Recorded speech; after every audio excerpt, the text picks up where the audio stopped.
Welcome to A Student of Leadership, a micro-podcast where leaders are made one habit at a time. Hosted by Rob Adams, a leadership veteran with 30 years of experience, this podcast explores key concepts that define exceptional leadership. Each episode delves into a powerful word or strategy, offering practical insights and real-world stories. Whether you're just starting out or an experienced executive, join Rob as he guides you in learning, growing, and leading with purpose.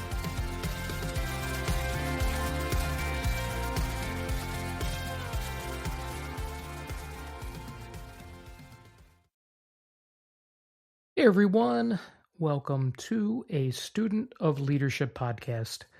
I'm Robert Adams, and this is episode 65.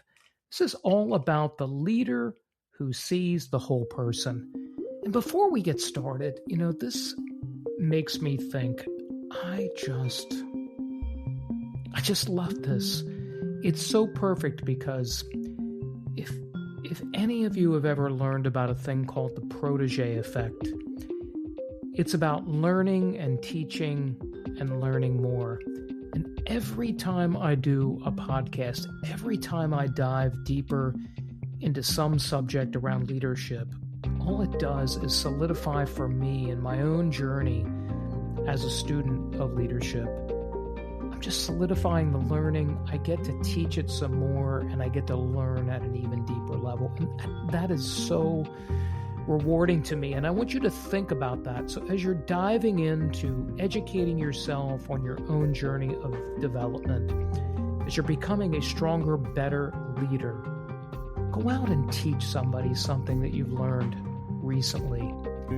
It will solidify the learning and really help you understand your level of competency. So it's just amazing every time I get a chance to do this. And so with that, let's jump into episode 65 as we talked about the leader who sees the whole person. And this week we're talking about something that food service and hospitality industry knows is a real and has largely not been willing to say plainly. It's around mental health. Mental health is a leadership issue.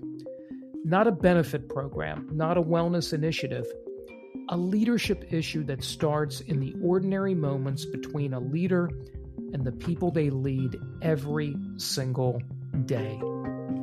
And on Monday, the Leadership Table newsletter on Substack opened up the Napkin.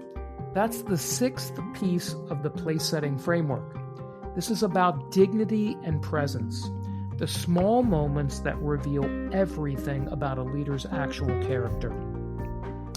The newsletter makes the direct argument that what happens in those small moments is the most significant mental health intervention available to any leader in food service or, quite honestly, really any industry. Remember that the link appears in the show notes, so please take a look there so you can locate the Substack newsletter. Also, Friday's Breaking Bread on LinkedIn has 3 very specific things a leader does when they actually see their team as a whole person. That drops at 6:45 a.m. every Friday, and again, the link is in the show notes. And if you missed last week's episode 64, that went into the glass and around feed forward, the concept that changed how I give feedback, how I receive it, and how I coach. Such a powerful episode. The rearview mirror versus the windshield. It's such a great analogy. And that episode is in your feed and is one worth going back for if you're working on how to develop conversations that land better in your organization with your team. I want to start with some data that I found both important and, quite honestly, uncomfortable. Deloitte's research on mental health in the workplace consistently finds that a manager has more impact on an employee's mental health than their therapist or their doctor. Oh my God, that's unbelievable. Let that land for a moment. More impact than a clinical professional. Because of what happens in the ordinary moments. The conversation that did not happen. The question that was never asked, the small signal that was communicated.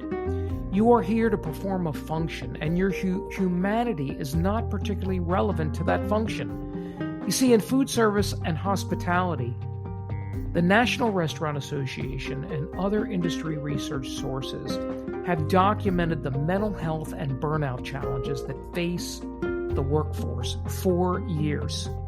Turnover in our industry is among the highest in the economy, and the exit interview data consistently shows the same thing.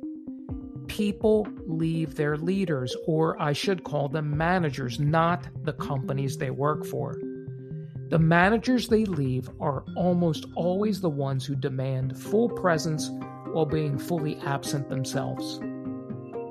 Now, I've worked in food distribution for over 30 years, and I've seen what burnout looks like on a warehouse floor. I've watched team members start making errors they never used to make. I've watched drivers who used to be the first in the door start showing up barely on time with a look in their eye that said they're running on something closer to empty than to full. And I have watched leaders walk past all of those signals because they were focused on those people and producing and not on who those people really are as a human being. The napkin in the place-setting framework is the element that addresses this directly. You know, my mother never made anyone feel small. Not under pressure, not in exhaustion, not on the days when everything was hard and she had every reason to be somewhere else mentally. She had a way of making people feel that their presence mattered, that they were seen, not accommodated, not managed, seen. I watched her do that every day of my life, and I've spent 30 years in leadership trying to understand how she did it so consistently. What I came to understand is that she was not doing anything complicated. She was doing 3 very specific things that most leaders skip. First, she noticed. She paid attention to what was different in the people around her. The parent who seemed more distant than usual. The family member who had gone quiet. The small signals that told her someone was carrying something. She didn't diagnose. She didn't make it a project. She just noticed. She asked. Not the surface question, the real one. And she asked it in a way that communicated she actually wanted to know the answer. That she had time for the real answer. That the real answer was safe to give. Most people will deflect the first time because they've learned that the real answer creates burden for others. She stayed curious past the deflection. She responded without fixing.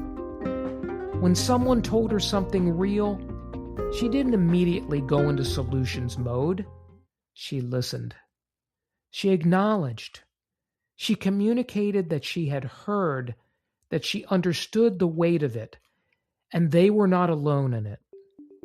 That was the response.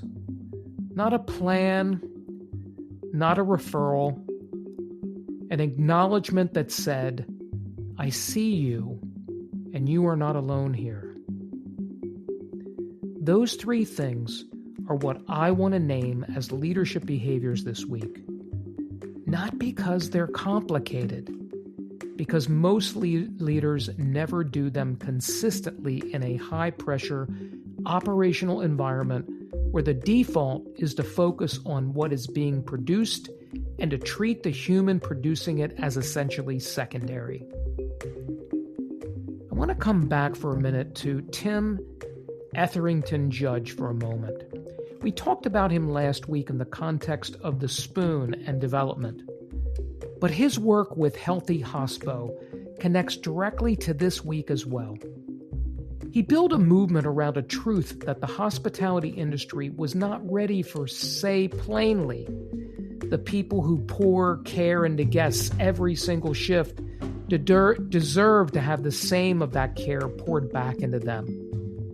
That a leader who sees only the function is not leading. They are managing inventory. The operations that are winning the talent and retention challenge in food service and hospitality right now are not winning on pay alone. They are winning because someone in the leadership chain decided to treat people, as human beings.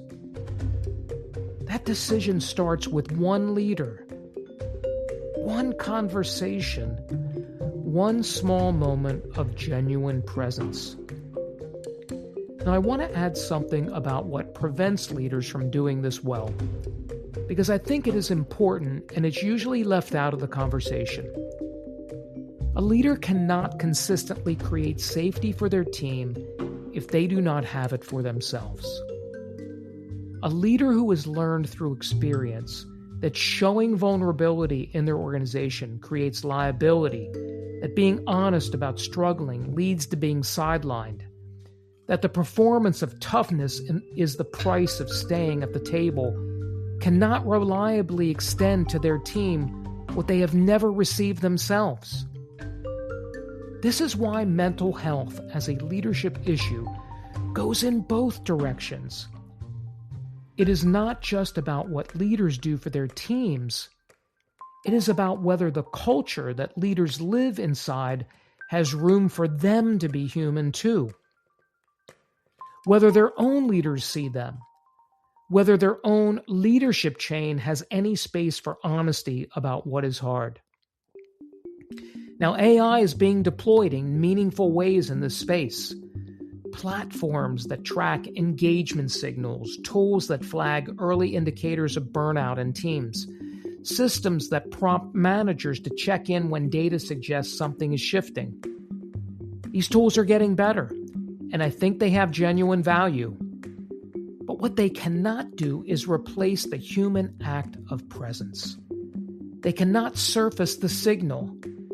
They cannot deliver the response that makes someone feel seen. That requires a leader who shows up for the ordinary moment with genuine attention and no agenda other than to be present for the person in front of them. That is the Napkin. And it is available to every leader in this industry, in every operation, on every shift, regardless of budget or program or organizational support. It just requires the decision to see people. The Leadership Table newsletter is on Substack every Monday morning at 6 a.m. Eastern Standard Time. This week's piece on the napkin and the argument for mental health as a leadership issue is waiting there for you. Link is in the show notes. And Friday's Breaking Bread on LinkedIn has the 3-part framework for this week in a form you can use immediately. That link is also in the show notes. Now, next week, we close May with the table returning for a second pass, and this time through the lens of leading across generations. How you build a table that works for every generation that needs to sit at it. That one is going to be a strong close for this month of May. Now, I'd love for you to subscribe to this podcast. Any of the major podcast networks are available with this episode and all the other ones before it. My two favorite are Apple and Spotify, but you can find them anywhere, and both of their links are in the show notes. If this episode gave you something, please share it with another leader, someone you care about. It could be in food service or hospitality or any industry, someone who's caring more than they have been allowed to say out loud. Sometimes the most important thing we can do for someone is let them know that they are not alone. I want you to run the play this week. Pick the one team member who has seemed off. Find just 10 minutes. Ask the human question, not the performance question. Don't fix. Just see them. That is the napkin. That is the work. Thank you so much for listening to A Student of Leadership. I'm Robert Adams, and I am still learning just like you. Until next time, everyone, take care. Thanks for tuning in to this episode of The Student of Leadership. Leadership is about who we become and how we help others grow. If you found value in this podcast, share it with a fellow leader and connect with Rob on LinkedIn or leave a review. New episodes drop weekly, so don't forget to subscribe to stay connected. Until next time, keep learning, growing, and leading with intention. Remember, great leaders are made one habit at a time. See you next time on A Student of Leadership.